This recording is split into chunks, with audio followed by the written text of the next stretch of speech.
Rohit bro, ఈ season మంచి ఊపు మీద ఉన్నాం. బై మిస్టేక్లకి ఇట్లా క్వాలిఫై అయినామా అనుకో, ఒక కథ మొత్తం వేరే ఉంటుంది ఇక.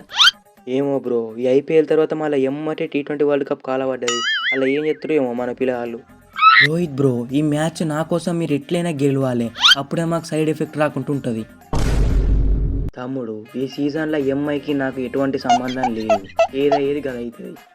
అట్లా కాదు రోహిత్ బ్రో, ఇప్పుడు మీరు కేకేఆర్తో జరిగే మ్యాచ్లో ఓడిపోయినారు అనుకో, ఇంతవరకు ఏ టీం కూడా అఫీషియల్గా క్వాలిఫై కాలే. ఇక మీరు దగ్గరుండి మీ చేతులతో ఫైనల్ ట్రైన్ ఎక్కించినట్టు ఉంటుంది వాళ్ళని. తమ్ముడు, మేము ఆడేది ఆర్సీబీ కోసమో కేకేఆర్ కోసమో కాదు, మా ఎంఐ కోసం. ఎంఐ పరు నిలబెట్టనీకైనా ఆడతాం. అవును, భారీ రన్ రేట్తో గెలిచి మా ఎంఐ పరు నిలబెట్టుకుంటాం, చూసుకోర్రి. అవును గిల్లు, ఎంతైనా ఇంత పగబట్టి కొడతారా?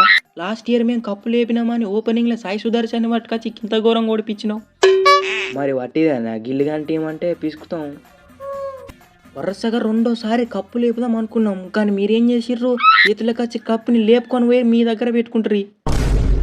అయితే మాత్రం ఇంత పగబడతారా? అవే ఒక్క మ్యాచ్ గెలిచి మా ప్లే ఆఫ్స్కి పోయే దారులని ఊపించినాం. గబ్బర్ బ్రో, వరుసగా 10వ సారి అస్సాం ట్రైన్ ఎక్కుతున్నావు, ఏం అనిపిస్తలేదా? గబ్బర్ బ్రో, ఏం అనిపిస్తలేదా? విరాట్ బ్రో, ఈ సీజన్లో పంజాబ్కి నాకు ఎటువంటి సంబంధం లేదు. నేను దెబ్బ తాకి వన్నా, సారీ. నువ్వే గట్లా అంటే మరి మీ పాపం మీ పిల్లగారు ఎట్లవే? నేనేం చేయాలి బ్రో? నాకు దెబ్బ తాకి కెప్టెన్సీ శ్యామ్ కర్ణన్ గాని చేతిలో పెడితే వాడు సీదా అస్సాం ట్రైన్ ఎక్కించిండు. మన ప్లేయర్లు మంచిగా ఆడకపోతే నేనేం చేయాలి బ్రో? మన ప్లేయర్లు మంచిగా అన్నా కానీ నీ కెప్టెన్సీలో ఒక్క మ్యాచ్ గెలివారువే, నీకు 17.5 కోట్లు బొక్క.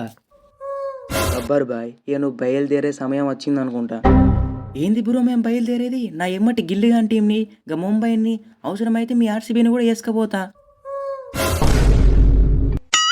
ఫ్రెండ్స్, ఈ వీడియో కనుక నచ్చితే ఛానల్ని సబ్స్క్రైబ్ చేసుకోండి, బెల్ ఐకాన్ ఆన్లో పెట్టుకోండి. అండ్ ఈ వీడియోకి అయితే ఒక లైక్ చేయండి. అండ్ ఇంకా మంచి వీడియోస్ అయితే రాబోతున్నాయి. సో ఛానల్ని సబ్స్క్రైబ్ చేసుకొని బెల్ ఐకాన్ అయితే ఆన్లో పెట్టుకోండి. అండ్ వీడియో గురించి కింద మీ ఒపీనియన్ అనేది కింద కామెంట్ చేయండి.